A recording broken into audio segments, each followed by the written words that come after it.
Stories हैं जिस पे बात करेंगे हम। देखिए जी, एक तो ये जो आईएमएफ ने आंखें वांखें दिखानी शुरू कर दी हैं और जिसके नतीजे में महंगाई जो है उसने हम सबको स्ट्रैंगुलेट कर दिया, बाकायदा हमारा दम सकें। मैं तो यही कहूँगा कि जनाब प्लानिंग नहीं थी, मनसूबाबंदी नहीं थी, प्रॉपर मामला नहीं है, पैसे इकट्ठे नहीं कर सकते, टैक्स रिफॉर्म में नाकाम हो गए हैं और उसके नतीजे में अब आईएमएफ की जो शराइ, जब कल भी पीजे कह रहा था जब कर्ज देने जाओगे किसी बैंक से तो बैंक तो पूछेगा भाई ये पैसे वापस कैसे होंगे। और जय हिंद दोस्तों, मैं महेंद्र शर्मा स्वागत करता हूं हिंदुस्तान स्पेशल न्यूज़ में आपका। उम्मीद करता हूं आप खुश और स्वस्थ है। दोस्तों आइए दिखाते हैं पाक मीडिया की एक लेटेस्ट डिबेट जिसमें कैसे ये पाकिस्तानी अभी आईएमएफ के लोन देने से पाकिस्तान को मना कर दिया साफ साफ। और अब इन पाकिस्तान की जनता की जो दुर्गति ये पाकिस्तान के हुक्मरान कर रहे हैं उसको काबू करने के लिए ये लोग कैसे डिफेंड कर रहे हैं अपने एजेंडे को। तो देखिए ये डिबेट। और उससे पहले मैं आपसे दोस्तों रिक्वेस्ट करूंगा, अगर आप मेरे चैनल पर नए हैं तो मेरे चैनल को सबसे पहले सब्सक्राइब कीजिए, लाइक शेयर एंड कमेंट जरूर कीजिए दोस्तों। जय हिंद, वंदे मातरम, भारत माता की जय। दोस्तों आईएमएफ आपको जो पैकेज देती है आपकी इकोनॉमी को स्टेबल करने के लिए, हमारी इकोनॉमी स्टेबल है। मैं आता हूं। एक वजीर कह रहा था कि जनाब हमें पैसे ही पैसे मिल रहे हैं, हमारे तमाम मुनाफे में चीजें जा रही हैं। हमारे जैसे मुल्क के लिए आईएमएफ के पैकेज का मतलब, इकोनॉमी स्टेबल का मतलब ये होता है कि अगर आईएमएफ ने आपके साथ कामयाब मुज़ाकरात हो गए तो फिर वर्ल्ड बैंक और एशियन डेवलपमेंट बैंक आपको फर्दर फंडिंग हम तारीखी मुनाफा कमा रहे हैं यार, और तुम कह रहे हो कि कामयाबी नहीं है। वो आईएमएफ के साथ देख रहे हैं और आईएमएफ ने जो डिमांड की थी उस पे हम अभी तक पूरे नहीं आप पूरे उतरे हैं। नहीं, शबाज शरीफ ना आप अपने सर्कुलर डेट को पूरा कर सके, नंबर वन, ना इतना ज्यादा पूरा कर नहीं सकते और नहीं कर सकते तो फिर आपको डील करने से पहले बात करनी चाहिए थी। आपने डील अच्छा गलत पॉइंट भी देख लिया करो यार। आईएमएफ कह रही है कि एकदम गला घोंट दें कौम का पूरी का, वो हुकूमत कह रही है नहीं आहिस्ता आहिस्ता सब इसी हुकूमत ने उनके साथ साइन किए थे। जो आईएमएफ है, आपको पता है ये प्रोग्राम क्यों देते हैं मुल्कों को, क्यों देते हैं? इकोनॉमी को स्टेबल करने के लिए। That's it. आप स्टेबल उसको करते, आप डेवलपमेंट नहीं करते। हमें स्टेबल किए, तारीखी मुनाफा कमा रहे हैं हम शोबाजात में। तो दैट्स अ गुड थिंग। अगर गवर्नमेंट कह रही है तो खान साहब, गवर्नमेंट कह रही है, गवर्नमेंट के मिनिस्टर्स कह रहे हैं। उनके 3 पॉइंट थे।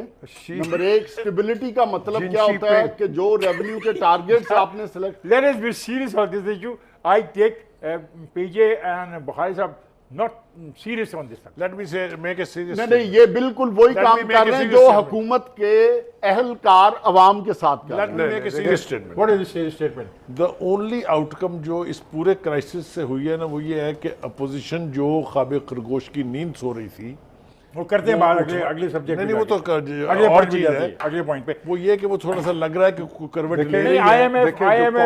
आईएमएफ के बारे में शहबाज शरीफ ने जो कहा, मेरे ख्याल वो मैं शेयर करूं फिर जरूर।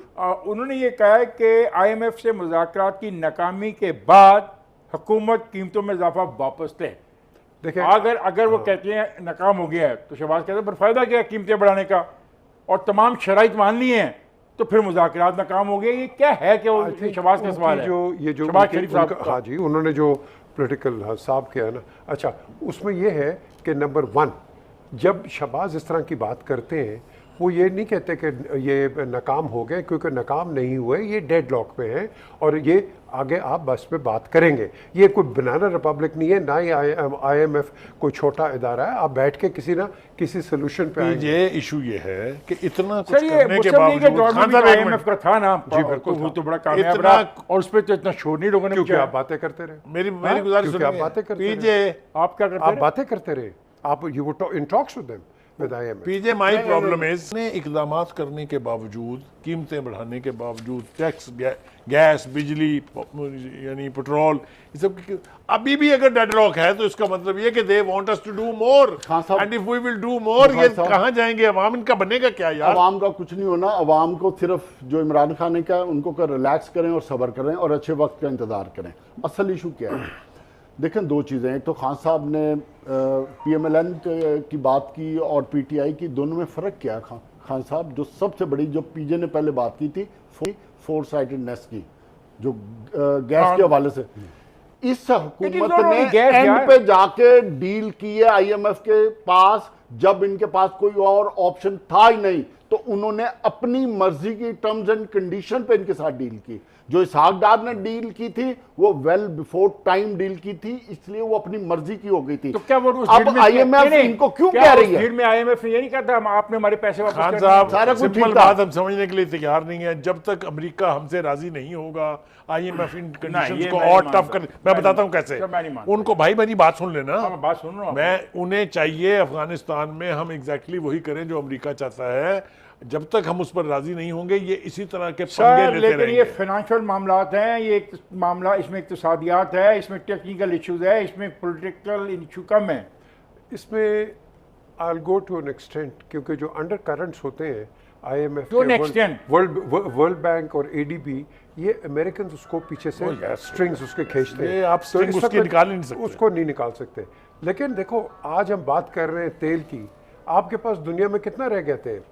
ओनली 150 मिलियन ट्रिलियन गैलन्स रह गया। अब जा रहे हैं तेल ही नहीं होगा सर 9 आज क्या है, 2021 है, 2047 से लेके 50 तक जो इंटरनेशनल एक्सपर्ट के 47 के बाद आपका तेल दुनिया में खत्म हो देखिए, जाएगा। बुखारी साहब ठीक है। नो, अब सुने ना, आज क्या एज ए डेवलपिंग कंट्री हमने सोलर पावर पे बात की, विंड मिल की बात हो रही थी जनरल मुशर्रफ के वक्त में, इफ यू रिमेंबर, कराची के ऊपर। सोलर में काफी लोगों ने दिलचस्पी ली है, people are coming with the solar. But it's very expensive, That it's very is very expensive. देखें जो बुखारी लेकिन साहब ने इसका बात छेड़ी है permanent ना, हल तो खान है। एक मिनट, जो सोलर एक्सपेंसिव है, सरमायाकारी करो, हैवी सरमायाकारी करो, तो इस किस्म के अजाब से तो बच सकते हैं, नहीं बच बच सकते हैं, बिल्कुल बच सकते हैं। लेकिन मैं दो बातें करूंगा। पहली बात जो बुखारी साहब के हवाले से, देखें जो वर्ल्ड सुपर पावर है उसके दो ही तरीके होते हैं मुल्कों को कंट्रोल करने के।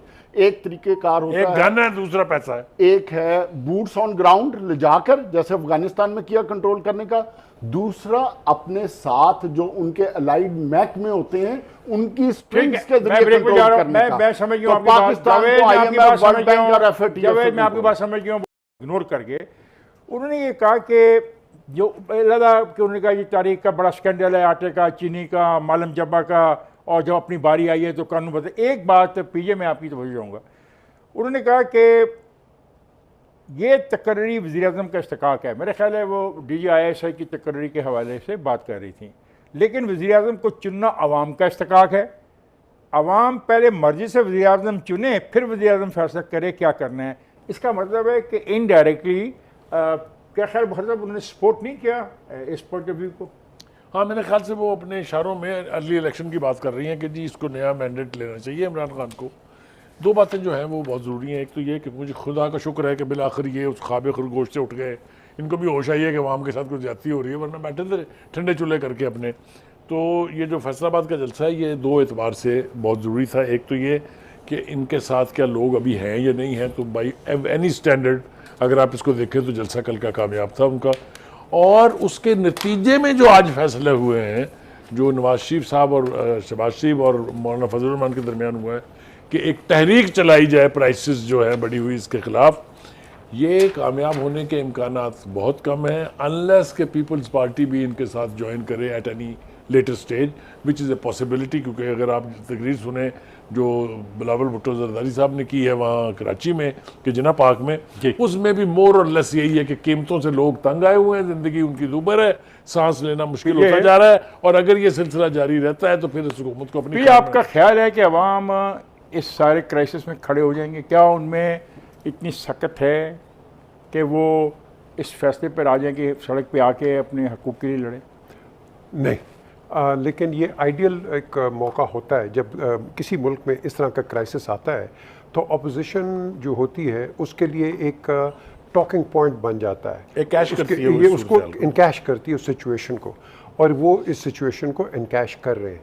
लेकिन but this is not the situation. अगर आप अर्ली इलेक्शंस चाहते हैं तो आप अगर आते हैं तो आप क्या करेंगे? तो आपके पास है कोई सोल्यूशन? ओवरनाइट आप चेंज लेके आएंगे, ये पेट्रोल कम हो जाएगा, सो द क्वेश्चन अराइजेज कि ये एक प्रेशर पॉइंट होता है जो कि गवर्नमेंट के जो आप कह लो कि हॉक्स होते हैं वो इसको अंडरस्टैंड करते हैं। खान साहब जैसे पीजे ने बात की, ये एक प्रेशर पॉइंट तो हो सकता है, लेकिन अगर जो इस PDM की माजी है जिसमें बुखारी साहब ने बात की, पीपल्स पार्टी अगर शामिल नहीं होती तो इसकी हैसियत एक प्रेशर पॉइंट से बिल्कुल ज़्यादा नहीं है। और ना ही मेरा ख्याल है कि फिल फॉर PDM के एजेंडे में शामिल है कि इस हुकूमत को